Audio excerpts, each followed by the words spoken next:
Good morning, नमस्कार, आदाब, सत श्री अकाल दोस्तों। ये है आपका अपना प्रिय डॉक्टर आदि कश्यप, मुंबई शाह मानुस आपके लिए लेकर आया एक विशेष कार्यक्रम, विशेष कहानी। और भेजने वाले हैं हमारे बहुत बहुत बहुत अजीज, बहुत खास दोस्त, हमारे mentor, none other than Dhirendra Pratap Srivastava, senior advocate, supreme court of India. बहुत ही मार्मिक कहानी है, पापा का आखिरी खत। श्रीवास्तव जी, बहुत बहुत धन्यवाद। इतने दिनों बाद इतनी सुंदर कहानी भेजी है। मुझे उम्मीद है कि सुनने वालों को अवश्य पसंद आएगी। अब ज्यादा समय नहीं लेंगे, शुरुआत करते हैं इस कहानी की कुछ इस प्रकार। आज पूनम लव मैरिज करके अपने पापा के पास आई और अपने पापा से कहने लगी, पापा, मैंने अपनी पसंद के लड़के से शादी कर ली है। उसके पापा बहुत गुस्से में थे, पर वो बहुत सुलझे हुए व्यक्ति थे। उन्होंने बस अपनी बेटी से इतना ही कहा, मेरे घर से निकल जाओ।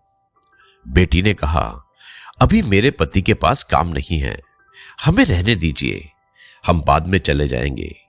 पर उसके पापा ने एक नहीं सुनी और उसे घर से बाहर निकाल दिया। कुछ साल बीत गए। अब पूनम के पापा नहीं रहे और दुर्भाग्यवश जिस लड़के से पूनम ने शादी की थी वो भी उसे धोखा देकर चला गया। पूनम की एक लड़की और एक लड़का था। वो खुद का एक रेस्टोरेंट चला रही थी, जिससे उसका जीवन यापन हो रहा था। पूनम को जब यह खबर लगी कि उसके पापा नहीं रहे, तो उसने मन में सोचा, अच्छा ही हुआ मुझे घर से निकाल दिया था, दर दर की ठोकरें खाने के लिए छोड़ दिया था। मेरे पति के छोड़ जाने के बाद भी मुझे घर नहीं बुलाया। मैं तो नहीं जाऊंगी उनकी अंतिम यात्रा में। लेकिन उसके ताऊजी ने कहा, पूनम, जो हुआ वो जाने वाला शख्स तो चला गया, अब उससे दुश्मनी कैसी। उसने पहले इनकार किया, फिर सोचा, चलो देखाऊं कि जिन्होंने मुझे ठुकराया वो मरने के बाद कैसे सुकून पाते हैं। पूनम अपने पापा के घर आई तो सब उनकी अंतिम यात्रा की तैयारी कर रहे थे, पर पूनम को उनके मरने का कोई दुख नहीं था। बस वो अपने ताऊजी के कहने पर आई थी। अब पूनम के पापा की अंतिम यात्रा शुरू हुई। सब रो रहे थे, लेकिन पूनम दूर खड़ी थी। जैसे तैसे कार्यक्रम निपट गए। आज पूनम के पापा की तेहरवीं थी।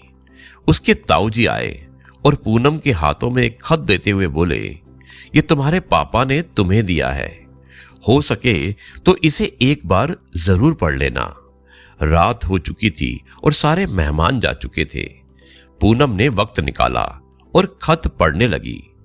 उस खत में सबसे पहले लिखा था, मेरी प्यारी गुड़िया, मुझे मालूम है कि तुम मुझसे नाराज हो, पर अपने पापा को माफ कर देना। मैं जानता हूं कि मैंने तुम्हें घर से निकाल दिया था। तुम्हारे पास रहने की जगह नहीं थी। तुम दर दर की ठोकरें खा रही थी, पर मैं भी उदास था। तुम्हें कैसे बताऊं? याद है तुम्हें, जब तुम 5 साल की थी तब तुम्हारी मां हमें छोड़कर चली गई थी। तब तुम कितना रोती थी, मेरे बिना सोती नहीं थी, रातों को उठ उठ कर रोती थी। तब मैं भी सारी रात तुम्हारी साथ जागता था। जब तुम स्कूल जाने से डरती थी, तब मैं सारा वक्त तुम्हारे स्कूल की खिड़की पर खड़ा रहता था और जैसे ही तुम स्कूल से बाहर आती थी तुम्हें सीने से लगा लेता था। वो कच्चा पक्का खाना याद है जो तुम्हें पसंद नहीं आता था, मैं उसे फेंक कर तुम्हारे लिए खाना बनाता था ताकि तुम भूखी ना रहो। याद है जब तुम्हें बुखार रहता था तो मैं सारा दिन तुम्हारे पास बैठा रहता था, मन ही मन रोता, पर तुमको हंसाता ताकि तुम ना रो, वरना मैं भी रो पड़ता। तुम्हारी पहली बार हाई स्कूल की परीक्षा, तुम रात भर पढ़ती रही और मैं सारी रात तुम्हारे लिए चाय बनाकर देता रहा। याद है तुम्हारी पहली जीन्स और छोटे कपड़े। तब पूरी कॉलोनी एक तरफ हो गई थी कि लड़की छोटे कपड़े नहीं पहनेगी, पर मैं तुम्हारे साथ खड़ा था। किसी को तुम्हारी खुशी में बाधा बनने नहीं दिया। तुम्हारा देर से घर आना, डिस्को जाना, लड़कों के साथ घूमना, इन सब बातों पर भी मैंने कभी गौर नहीं किया, क्योंकि तुम जिस उम्र में थी उस उम्र में ये सब थोड़ा बहुत होता है। पर एक दिन तुम ऐसे लड़के से शादी करके घर आई जिसके बारे में तुम्हें कुछ भी नहीं पता था। तुम्हारा पापा होने के नाते मैंने उस लड़के के बारे में सब पता किया। उसने ना जाने वासना और पैसों के लिए कितनी लड़कियों को धोखा दिया था। पर तुम तो उस वक्त प्रेम में अंधी थी। तुमने मुझसे नहीं पूछा और सीधे शादी करके आ गई। मेरे कितने अरमान थे कि तुम्हें डोली में बिठाऊं, तुम्हें चांद सितारों की तरह सजाऊं और ऐसे धूमधाम से शादी करूं कि लोग बोल उठे, वो देखो शर्मा जी जिन्होंने अपनी बेटी को इतनी मुश्किलों में अकेले पाला है। पर तुमने मेरे सारे सपने तोड़ दिए। खैर, इन बातों का अब कोई मतलब नहीं है। मैंने तो तुम्हारे लिए ये खत इसलिए छोड़ा है कि तुमसे कुछ बातें कह सकूं। मेरी गुड़िया अलमारी में तुम्हारी मां के गहने और मैंने जो तुम्हारी शादी के लिए गहने खरीदे थे वो सब रखे हैं। 3-4 घर और कुछ जमीन है। मैंने सब तुम्हारे और तुम्हारे बच्चों के नाम कर दिया है। कुछ पैसे बैंक में हैं जो तुम जाकर निकाल लेना।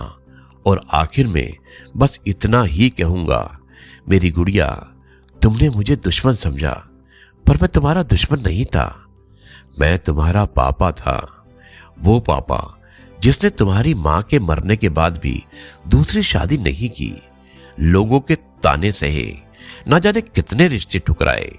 पर तुम्हें मानसिक कष्ट ना हो इसलिए अपनी इच्छाएं मार दी। अंत में बस इतना ही कहूंगा, मेरी गुड़िया, जिस दिन तुम शादी के जोड़े में घर आई थी, ना तुम्हारा बाप पहली बार टूटा था।